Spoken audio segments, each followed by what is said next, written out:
Hey folks, I'm here in Moscow. It's election day, and I can tell you, I've only been here a few days, but there are many ways in which this election that's taking place today is more democratic than the elections that we're having in the United States.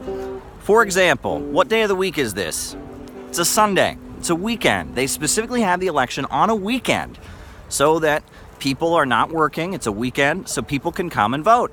Right? In the United States, when do we have our elections? We have it on a Tuesday. And before work and after work, there are lines around the block, and it's almost set up so that those of us who work, a 40-hour work week are going to have difficulty going out to vote. But here, it's on a weekend. Furthermore, this election that's taking place, in the lead up to it, they have what's called a day of silence, in which the media at this point is not permitted to say anything about any candidate. They're not permitted to specifically talk about any candidate, because in the lead up, in the final stretch, and the final day before the election, they don't want anything to influence the votes. They have a day of silence, so the media has to be absolutely silent. There will be no interfering at the last minute by the media. Furthermore, all kinds of international observers are here to oversee the election process, to make sure that it's fair.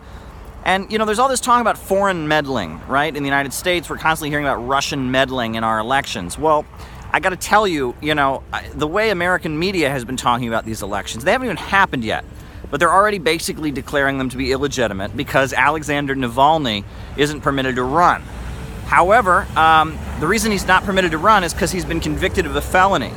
And he was not permitted to run for that reason. And there was nothing special. Anyone convicted of a felony in Russia is not permitted to run in the elections. So we're here, there's about to be an election, and we already have the Western media denouncing it, telling people that it's illegitimate. Furthermore, we have the United States that put new sanctions on Russia in the lead up to the election. So, if you want to talk about foreign meddling, the USA and the Western media is making it very, very clear that they do not approve of Putin as the leader of Russia. And they're making that very, very clear. And they're trying to send a message to Russia's voters about that. So, this election is going to take place. I'm actually going to be covering the campaign of the communist candidate, Pavel Grudunin. I'm here near his headquarters in this Moscow residential neighborhood. And, it's going to be an interesting night. But in terms of, legitimate elections, they've had debates in these elections. And these debates aren't just for one or two candidates. They have all kinds of candidates at the debates.